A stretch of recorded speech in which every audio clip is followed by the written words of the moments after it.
Assalamualaikum warahmatullahi wabarakatuh. Selamat datang kawan-kawan semua di channel Riam Biru. Terima kasih banyak untuk kawan-kawan semua yang udah berkenan hadir di channel ini. Dan kali ini ada satu cerita datang dari Mas Suratno. Mas Suratno atau Mas Ratno di daerah Jawa Tengah. Tidak menyebutkan daerah spesifiknya itu di mana. Nah, Mas Ratno itu menceritakan tentang satu kejadian horor yang pernah dialami oleh dirinya, keluarganya, bahkan warga kampung. Kejadiannya itu sekitar tahun 2014. Jadi di tahun 2014 itu bulannya itu kemungkinan antara bulan Desember atau Januari, di mana Mas Ratno menceritakan kalau di bulan tersebut, di waktu-waktu itu lagi hujan lebat.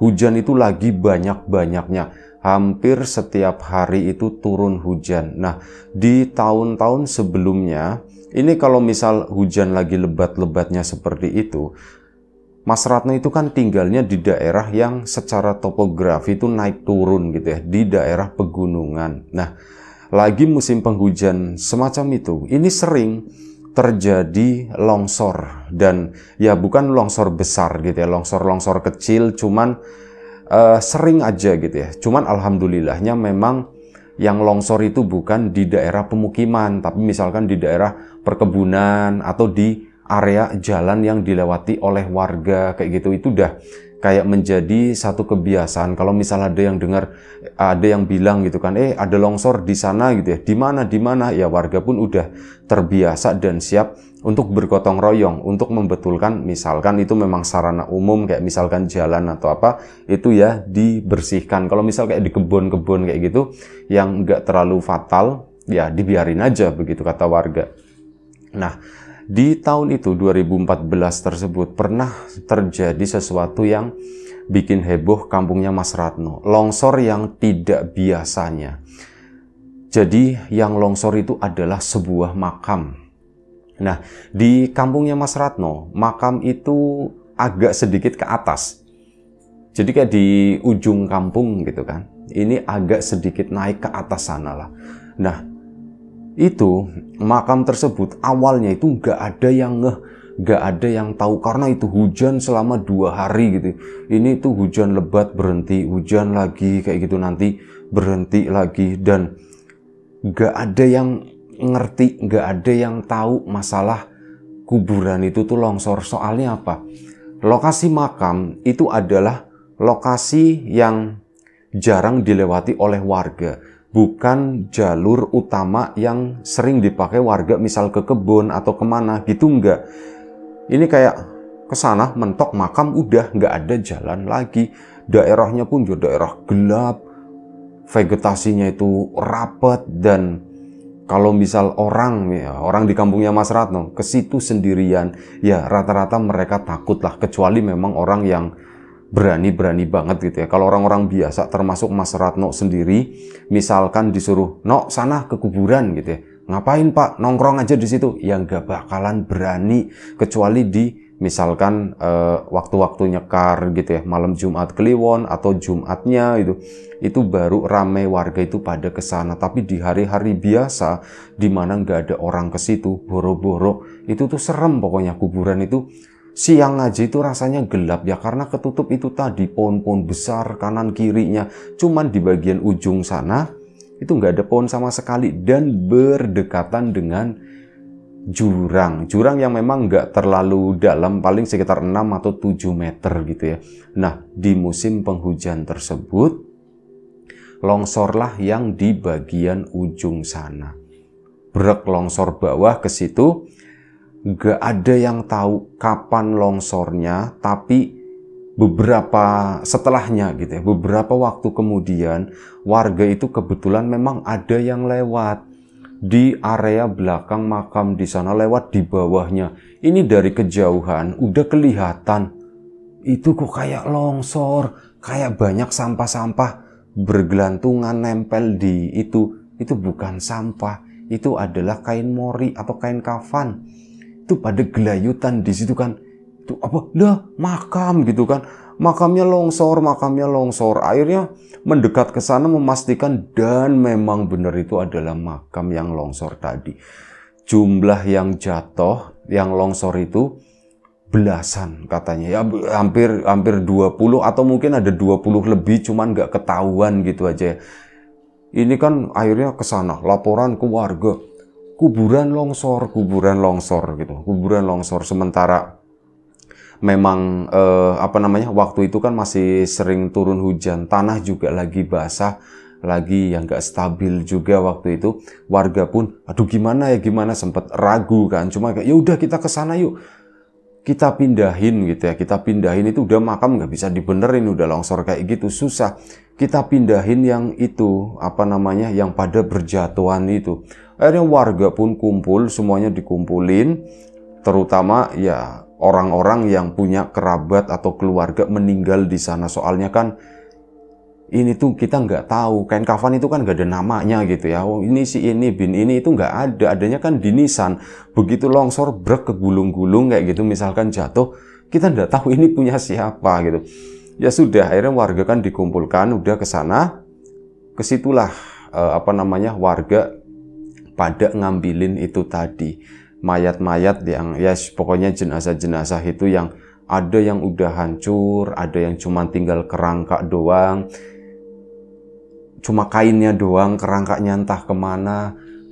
Ada yang masih dipegang itu ada nyat-nyatnya gitu, kayak seolah-olah itu kayak ada dagingnya pun ada. Padahal ya ada makam baru, cuman makamnya itu di depan, bukan yang kena longsor. Nggak tahulah yang seperti itu ya. Akhirnya apa? Warga pun bergotong royong mungutin itu tadi sedapatnya. Ini punya siapa nggak tahu wis pokoknya gitu ya. Cuman dikira-kira, oh ini kayaknya yang keluarganya, wah iya kena longsor. Pokoknya di antara belasan atau 20 itu, ya pokoknya salah satunya itu tadi. Nah, karena warga juga bingung kan, ini kalau misal kita ngegali banyak-banyak di tanah ini dalam kondisi basah seperti ini, takutnya malah bikin longsor lagi. Takutnya begitu. Sementara sebenarnya udah sekitar 5 tahun atau 7 tahun yang lalu, ini sudah pernah ada omongan. Hal ini kan dilaporkan ke balai desa juga gitu kan. Nah ini udah pernah ada omongan, ada sebidang tanah di sana yang lokasinya itu lebih ke bawah. Kalau ini kan makam ke atas ya, ke atas kampung. Ini tuh di bawah kampung di situ. Rencananya mau dipakai buat makam. Tanah itu, tanah wakaf mau dipakai buat makam. Nah itu kan akhirnya disampaikan, ini gimana nih? Nah, akhirnya kan daripada bingung kita tanam lagi di atas di sana, takutnya kita bikin lubang banyak misalkan gitu ya.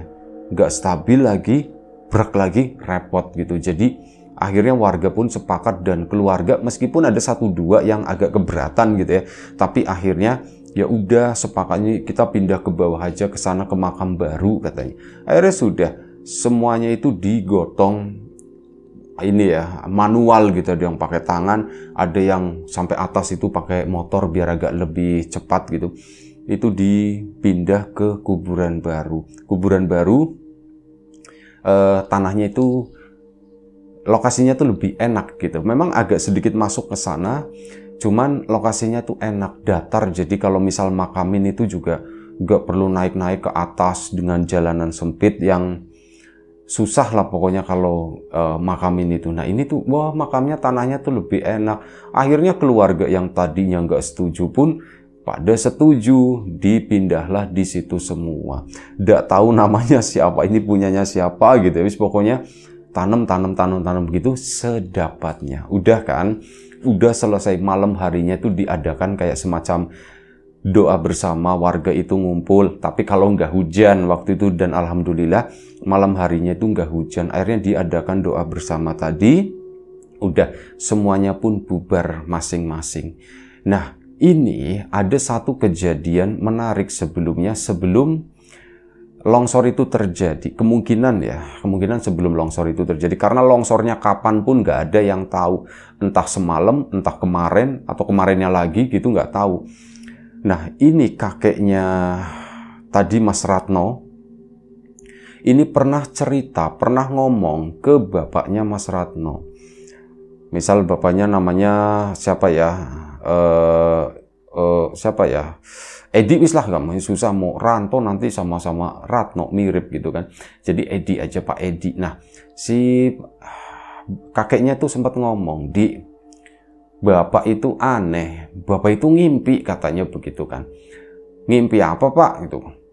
"Bapak ngimpi, ini di kampung ini, itu banyak yang jalan-jalan," katanya begitu. "Jalan-jalan, Pak? Jalan-jalan gimana, Pak?" "Ya tidak tahu, bapak pokoknya lagi duduk di sini gitu kan, malam-malam ceritanya waktu itu. Banyak yang jalan, cuman apa? Jalannya itu bungkusan semua, pocong-pocong semua," kata si bapak tadi. "Pocong-pocong semua, Pak?" "Iya, banyak kayak pada pindahan," bilangnya tuh begitu. Ngomong sama bapaknya si Mas Ratno tadi, Pak Edi itu. Pak Edi cerita, "Tadi mbahmu cerita begini-begini, nok," gitu. Ya Mas Ratno pun membayangkan dan wah, serem juga ya Pak kayak gitu. Makanya gitu, mimpinya tuh aneh-aneh. "Oh, ini mbahmu itu mimpinya aneh-aneh," kata bapak. Dan ya baik Mas Suratno, Pak Edi atau siapapun itu ndak pernah ada firasat apapun gitu ya. Jadi nggak pernah gimana-gimana. Cuman setelah kejadian longsor tadi, Mas Ratno kan, "Duh, ini kok kayak yang dimimpiin itu ya, dimimpiin sama si mbahku." Mas Ratno kan akhirnya cerita, "Jadi begini, si mbahku itu sumpah aku ndak bohong. Beberapa hari yang lalu bapak itu cerita, katanya si mbah itu mimpi banyak yang jalan, pocong-pocong gitu jalan. Ini kan mirip kayak gini, kayak dipindah makam gitu. Dari sana dipindah ke makam yang baru ke arah bawah situ gitu." "Wah iya ya Nok ya, berarti udah ada firasat atau apa," kata si salah satu warga. "Wah iya ya, ramai kan membumbui itu tadi kejadian itu." Nah sudah, waktu pun berlalu, warga pun sebenarnya sempat ada desas-desus, sempat ada omongan-omongan, "Itu dipindahkan begitu, apa ndak apa-apa ya?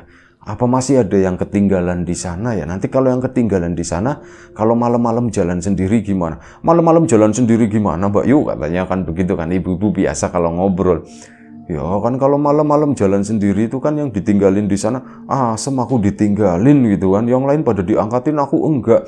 Itu barangkali iri, terus jalan-jalan ke sini, terus ada yang ngelihat gimana, ibu-ibu gitu ya, terus enggak lah, enggak begitu." Tapi hal yang semacam itu mungkin disadari atau enggak disadari, semenjak kejadian kuburan longsor tersebut, kampung Mas Ratno, ya ini lagi musim penghujan gitu kan, memang malam itu sepi, tapi ini tuh lebih sepi dari biasanya. Malam itu beberapa hari nggak hujan. Biasanya kalau nggak hujan, ya ada lah orang itu masih di luar atau apa gitu ya. Ini tuh nggak, bener-bener jam 7 malam. Semua pintu itu udah nutup, bener-bener udah nutup. Bahkan apa? Di musola yang biasanya sholat isya itu rame, ini tuh sepi, cuman 5 atau 6 orang, itu pun orang-orang udah sepuh dan yang tinggalnya memang deket-deket musola situ, bener-bener sepi, kata Mas Ratno. "Ini kenapa ya, Pak? Orang-orang pada takut atau gimana?" Ya sempat ngobrol sama bapaknya, "Pak, ini ada begini-begini apa orang-orang pada takut ya Pak ya?" "Oh, bisa jadi seperti itu, bisa jadi." "Kamu takut gak, Nok?" "Enggak sih, apa aku nggak takut. Aku takut apaan, orang aku ikut ngangkatin juga enggak," kata si Mas Ratno. "Ya iya, ngapain juga takut," kata si bapak kan. Akhirnya sudah. Nah beberapa hari berlalu, ini mulai ada cerita. Jadi tetangganya si Mas Ratno, ini ceritanya malam-malam nih. Ibu-ibu dia itu habis, anaknya itu bikin hastakarya, karya kerajinan tangan gitu ya. Kerajinan tangan, anaknya tuh SD, dibikin kerajinan dari kertas gitu kan. Sampai malam yang dibikin, yang dikasih tugas anaknya, yang ngerjain itu ibunya. Dibikinin, udah selesai tuh sekitar jam 9 lewat gitu, udah malam, anaknya udah tidur, ibunya baru menyelesaikan tugas tadi. Nah ini kan banyak sisa-sisa guntingan. Sisa-sisa guntingan kertas tersebut dikumpulin dan rencananya ya udah dimasukin kresek, mau tak buang di depan biar besok itu sekalian tak bakar, pikir si ibu itu. Si ibu pun keluar, dan ini relatif masih sore ya, baru sekitar jam 9 lewat lah, hampir setengah 10, itu masih sore. Cuman di luar ya memang udah sepi banget. Mana ya lagi musim penghujan gitu ya kan, ada gerimis kecil-kecil semacam itu. Si ibu itu lagi buang itu tepluk gitu kan, buru-buru mau taruh situ, udah dia tuh masuk lagi, udah dikresek di dalamnya itu, walaupun hujan itu nggak bakalan basah kertasnya, besok bisa dibakar gitu, pikir si ibu. Nah setelah naruh sampah, matanya tuh ngelihat ke arah ini depan bagian kiri rumah. Di situ tuh pagernya tuh pakai pagar-pagar tanaman pendek gitu ya, cuman yang di bagian pojok itu agak sedikit tinggi. Ibu itu ngelihat ke arah sana, kok ada yang aneh ya, kok ada putih-putih begitu, itu apaan? Jangan-jangan pocong gitu, pikir si ibu. Itu udah sempet takut, dia tuh udah minggir-minggir begini, udah mau masuk, beneran nongol itu adalah sosok pocong. Set, ngelongok begini ke arah si ibu. Tadi si ibu itu jatuh, dia mau naik ke teras, kayak kakinya tuh nggak kenok, debluk gitu kan. Begitu jatuh, suaminya mungkin ngedenger, aduh pak, ibunya kan begitu ngak gitu. Si bapaknya tuh keluar, kenapa? Pak sakit pak gitu kan, sakit kenapa? Istrinya itu kan gemuk, sama suaminya nggak bisa ngangkatin gitu. Akhirnya apa? Ditarik begini, kayak narik karung gitu kan.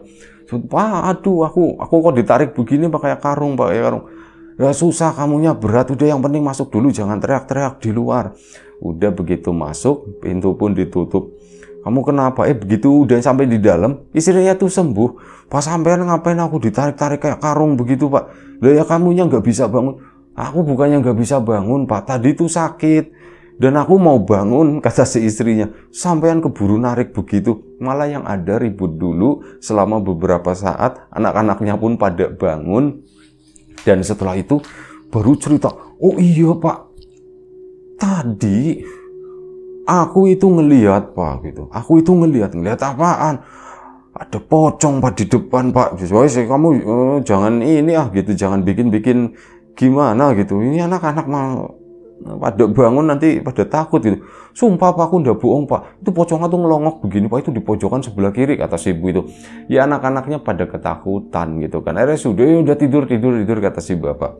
Akhirnya tidur lah. Itu cerita pertama. Keesokan paginya nyebar kan. Keesokannya lagi bertambah cerita. Kali ini yang ngelihat itu kakeknya Mas Ratno. Cuman yang ini itu ndak tahu bener atau enggak gitu ya. Kakeknya Mas Ratno pagi-paginya itu cerita, no, Simbah tadi malam ngelihat, no, katanya. Ngelihat apa mbah? Ngelihat pocong mbah, kan karena lagi ribut itu ya, Mas Ratno pun nyambungnya ke sana. Simbah ngelihat pocong mbah. Iya, Simbah ngelihat pocong. Pocongnya tuh mirip kayak yang di mimpi. Cuman bedanya apa? Kalau di mimpi itu kan dari atas ke bawah turun gitu kan. Yang kemarin longsor dipindahin ke sana. Yang Simbah lihat itu apa?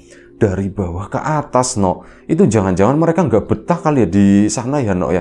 Makanya malam-malam pada pindah. Masa Simbah kayak gitu, mbah? Iya beneran, kata Simbahnya. Udah, tapi Mas Ratno itu nggak gimana-gimana mau komentar apa gitu ya. Bingung juga. Udahlah, ngebayangin kayak gitu malah tambah serem pikirnya si Mas Ratno. Akhirnya sudah. Ceritanya Simbahnya pun masih disimpan sama Mas Ratno. Hal itu tuh nggak disebar-sebarin dulu. Dan ternyata bener, di samping rumahnya Mas Ratno, beda beberapa rumah, itu ternyata cerita sama kayak Simbahnya Mas Ratno. Mas Ratno dengar dari tetangganya yang lain. Itu semalam, no, yang tetangga yang di situ sih, no, si Mas Amin gitu kan, anggap aja. Si Mas Amin itu ngelihat, no. Ngelihat apa gitu kan, ditanyain. Itu, no, ngelihat pocong banyak, no, pada jalan-jalan baris gimana, kayak tentara. Ya nggak kayak tentara, kok tentara tangannya kan begini-begini, pocong kan nggak bisa, no, kata si itunya. Ya terus gimana? Ya pokoknya kayak gitulah, rombong-rombong, jalan atau lompat. Katanya sih pada jalan, cuman goyang, iyak, gitu, no, gitu. Beneran, Mas Ratno kan penasaran, ini bener ndak sih cerita begini sih? Disamperin orang tadi si Mas Amin gitu kan. Ya, no, lagi nyuci motor. Mas Amin, mau nanya Mas gitu. Mau nanya apa no? Sampean, aku dengar dari si Mas ini katanya sampean itu ngelihat pocong ya gitu. Oh iya no, beneran no gitu. Pocongnya banyak Mas. Iya banyak, cerita Mas. Ya ceritanya kurang lebih sama seperti yang diceritakan tadi. Nah di situ Mas Ratno pun cerita, Mas Amin, sebelum sampean melihat, ada yang ngelihat duluan katanya. Siapa yang ngelihat duluan? Simbahku katanya. Simbahmu no. Simbahmu lagi no katanya. Kan kemarin sempat terkenal gara-gara cerita mimpi itu ya. Nah simbahmu lagi no. Iya simbahku. Berarti 2 hari yang lalu atau apa gitu ya, 2 hari yang lalu kalau ndak salah kata si Mas Ratno. Itu cerita ke aku Mas. Dia lagi duduk di depan. Itu ya sama ngelihat kayak gitu. Pocongnya banyak pada jalan ke sana. Malah ngomongnya Simbah itu begini. Kalau dalam mimpi itu kan dari atas ke bawah. Ini tuh dari bawah ke atas mungkin nggak betah kali ya di sana, ndak enak kata Simbah itu begitu. No berarti beneran no kalau malam itu suka suka balik lagi ke sana. Nah cerita ini kan akhirnya nyebar juga 2 orang, Simbahnya Mas Ratno sama si Mas Amin. Di situ memicu beberapa warga yang penasaran mungkin ya, yang punya mental lebih, yang bukan penakut, itu tuh penasaran. Beneran gak sih kalau malam begitu ya? Akhirnya apa? Ditungguin beberapa anak muda, lebih tepatnya salah satunya itu Mas Ratno.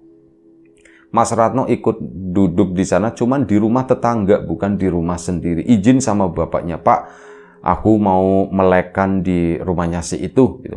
Oh ya sudah, katanya si itu ya. Emang tumben kamu melek-melekan begitu? Mau nungguin pocong Pak, kata si Mas Ratno. Oh kamu pocong ditungguin, nanti kalau beneran datang gimana?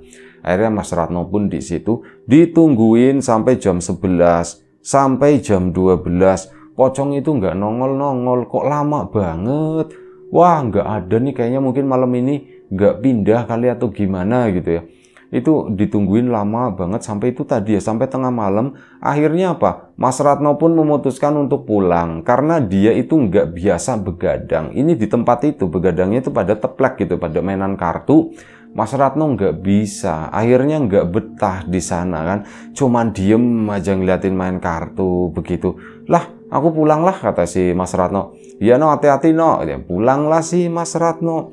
Pulang dari situ, di tengah jalan menjelang sampai ke rumah, disitulah Mas Ratno melihat ada mungkin puluhan, yaitu tadi putih-putih itu pada berdiri di jalan dan posisinya itu pada goyang-goyang begini itu pada jalan. Mas Ratno, rumah kan cuma tinggal 1 rumah, terus rumahnya Mas Ratno udah deket gitu. Tapi apa? Langkah posisinya Mas Ratno itu di jalan kampung ya, dan agak nengah karena kalau di pinggiran itu habis hujan itu tanah kan suka becek-becek. Nah ini tuh di jalanan yang aspalnya. Di situ Mas Ratno mau jalan rasanya kok berat banget, kakiku kok tiba-tiba lemes. Akhirnya apa? Mas Ratno itu cuman bisa jongkok di sana. Kok aku jongkok ya begini, aku jongkok. Aku tuh pengen jalan, aku tuh pengen pulang, aku pengen cepet sampai rumah, aku ndak mau ketemu sama itu si pocong-pocong tadi. Itu kan tambah deket. Mas Ratno nangis di sana, manggil-manggil, mbah yang dipanggil itu mbahnya, mbah, teriak-teriak gitu. Sampai akhirnya tetangganya, terus malah simbahnya itu nggak keluar. Tetangga sini, tetangga situ itu pada bangun. No, kamu lagi apa no? Kamu lagi apa no? Simbah. Akhirnya diangkatkan sama tetangganya masuk ke sini. Kamu kenapa no? Kamu kenapa? Nah si warga ternyata melihat juga di jalanan itu. Astagfirullahaladzim. Masuk kata dia pun masuk. Akhirnya si Mas Ratno masuk ke rumah tetangga di sana. Di situ apa namanya ya, mungkin karena udah malam juga gitu ya, beberapa dari anggota keluarganya kan udah pada tidur. Ngedenger Mas Ratno yang begitu-begitu kan mereka pada bangun, termasuk ada salah satu anak perempuan di sana yang seumuran Mas Ratno gitulah, dan tidur dengan baju tidurnya, dengan pakaian yang jarang dilihat oleh Mas Ratno. Mas Ratno melihat, astagfirullahaladzim, kata si Mas Ratno. Ini lebih serem dari yang di jalan tadi. No, kamu kenapa, no? Aku ngeliat pocong, Pak. Aku ngeliat pocong. Is pocong di mana? Itu lagi jalan ke sini. Mas Ratno tiba-tiba diem. Ngelongok ke arah belakang kan, ngeliat ke arah ruang tamu. Dilongok. Beneran si pocong itu tuh kayak lagi lewat ke sana. Akhirnya apa sih bapak tadi pun ngelongok begini, ngasih tahu beneran ada. Ini yang lain pun akhirnya pada masuk ke dalam kamar, pada ketakutan. Nunggu sampai itu selesai kurang lebih sekitar 1 jam, dan setelah itu kan anggota keluarganya kan pada keluar lagi. Ya bonus buat Mas Ratno. Aduh, kapan lagi aku ngelihat seperti ini, pikirnya ya. Terus akhirnya sudah. Seketika itu Mas Ratno jatuh cinta gitu. Tapi akhirnya apa? Karena udah di luar itu dirasa udah aman, akhirnya Mas Ratno pun pulang ke rumah. Pulang ke rumah sana, si mbahnya itu ternyata duduk di depan. Mbah gitu kan dipanggil. No, ini udah 1:30 pagi berarti. Loh, no, kamu baru pulang, no, katanya. Iya, Mbah. Gimana? Tadi lihat enggak? Mbah, aku itu lihat, Mbah, gitu. Loh, kamu lihat? Terus gimana? Wah, ceritanya si mbahnya itu dikiranya ngeliat biasa, padahal Mas Ratno itu ngelihatnya spesial karena bener-bener di tengah jalan. Sampean tak panggil-panggil, Mbah, si mbah itu dari tadi ketiduran di sini, ini baru bangun, kata si mbahnya. Pantesan tak panggil-panggil itu nggak ngejawab. Iya, Mbah, begini. Udah, ndak apa-apa. Kata si mbahnya, paling hal itu nggak lama. Kalau ndak 7 hari, 9 hari. Kalau nggak 9 hari, nanti ya paling lama 40 hari, kata si mbahnya. Nanti juga udah beres, nanti mereka betah, katanya begitu. Dan ya ditunggu-tunggu seperti itu, dan kampung tambah mencekam. Kalau malam itu tambah makin sepi kayak gitu ya. Sampai kurang lebih sekitar 40 hari lamanya. Setelah 40 hari memang rasa-rasanya tuh, dan hujan itu waktu itu juga udah mulai agak sedikit reda gitu ya. Udah mulai jarang. Ya, suasana di kampung itu udah mulai beda lagi. Semuanya tuh kayak udah normal dan sebagainya. Bahkan, oh ya, di momen-momen yang seperti itu, hampir setiap hari itu dilakukan kayak kirim doa atau pengajian di makam baru sana. Termasuk di makam lama itu dilakukan, tapi karena lokasinya kan begitu menyeramkan ya, kurang diminati warga. Akhirnya males gitu kan, nggak mau aku mau yang di makam baru. Akhirnya warga kan pada pindahnya ke makam baru situ ya. Hampir setiap hari itu didoain secara sukarela siapapun, terutama anggota keluarga yang baru dipindah itu tadi. Dan setelah 40 hari alhamdulillahnya suasana kampung menjadi biasa, suasana kampung kembali normal, dan isu-isu atau cerita-cerita mayit jalan itu tadi, mayit berjalan itu pun mulai menghilang. Ya, menghilang dengan sendirinya lah, semacam itu. Dan ceritanya segitu aja. Terima kasih Mas Ratno atas ceritanya. Memang beberapa pernah dengar berita juga hal itu kejadian, dan memang rawan ya. Kalau misal banyak juga makam-makam yang memang lokasinya tuh kadang di pinggir sungai misalkan ya, atau memang ya di tepi jurang atau apa, itu memang rawan longsor. Dan sekalinya longsor ya begitu, ada yang keluar gitu. Yang keluar kalau misal masih kedetek, oh ini punyanya si ini gitu, itu kan enak.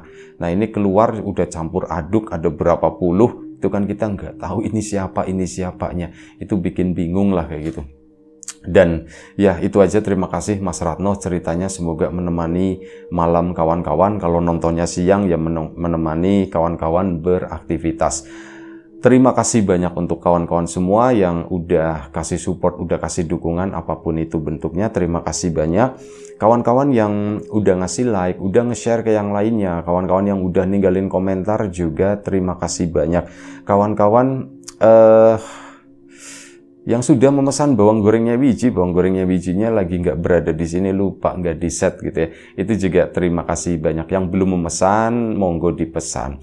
Ya, semoga semua kebaikan-kebaikan itu nanti dikembalikan lagi ke kawan-kawan semua menjadi sesuatu yang lebih besar, sesuatu yang lebih berarti, sesuatu yang lebih bermanfaat lagi nantinya. Doa terbaik dari kami untuk kawan-kawan semua, semoga selalu diberi kemudahan dalam hal apapun, termasuk kemudahan dalam hal rizki. Yang sakit segera diberi kesembuhan, yang sehat tetap dijaga kesehatannya. Sampai jumpa di episode selanjutnya. Riam Biru, jaga kesehatan kawan-kawan semua. Assalamualaikum warahmatullahi wabarakatuh.